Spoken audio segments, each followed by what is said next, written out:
Alors, dans cette courte vidéo, on va voir comment on peut créer un document ou ajouter de la donnée à notre base de données. Donc, première des choses, on va devoir aller dans notre fichier principal en haut et on va indiquer à Express qu'on voudrait permettre l'envoi de body avec du JSON. Donc, on voudrait envoyer on aimerait traiter les données, le corps des requêtes qui contiendraient du JSON.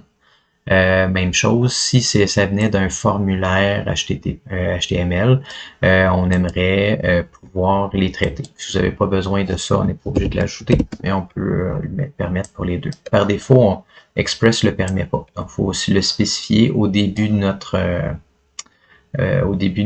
fichier.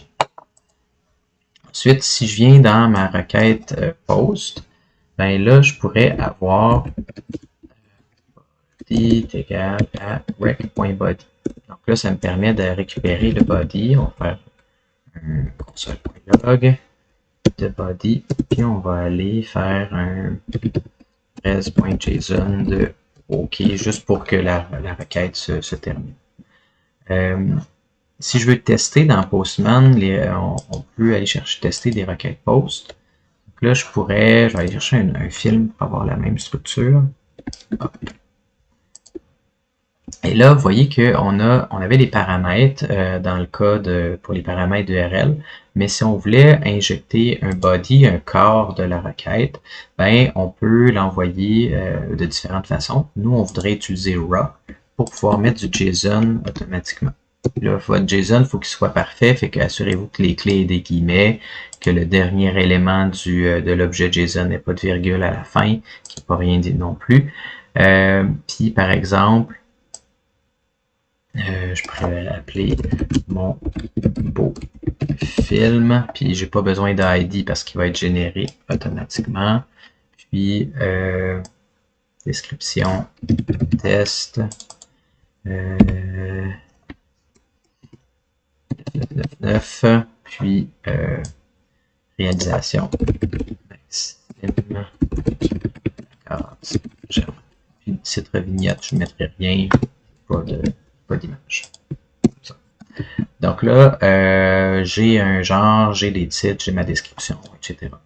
Donc là, si je déclenche ma requête, j'ai mon OK. Puis si je reviens dans ma route, ben, je vois que dans mon body, j'ai toute la donnée qui m'intéresse ici. Donc, si je veux ajouter ça à ma base de données, ben, c'est le même principe. Je vais utiliser db collection add, puis là, mon body, puis là, je vais désactiver ça. Et là, je peux ajouter de cette manière-là.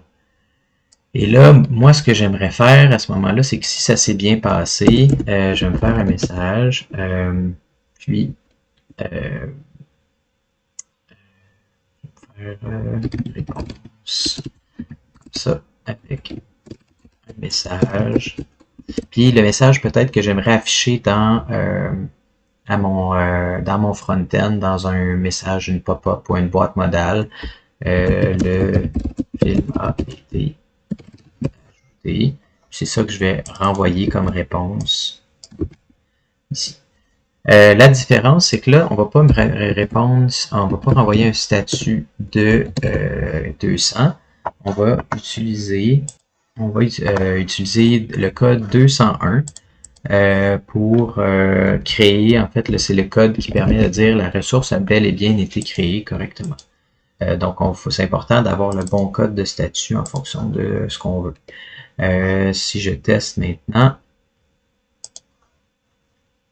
et puis autre chose avant que je continue, c'est une requête asynchrone, donc je dois mettre mon await db.collection film, puis une fois que ça c'est fait, je teste et j'envoie.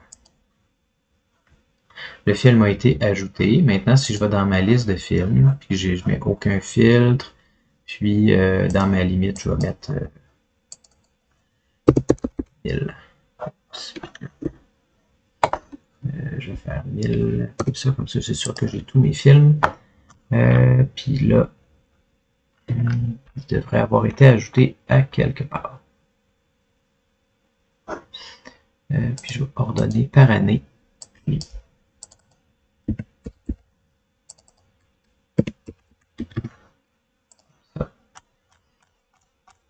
je devrais avoir mon beau film parce que j'ai mis l'année vraiment loin pour être capable de le retrouver facilement. Super. Fait que je suis capable maintenant d'ajouter un film à ma base de données.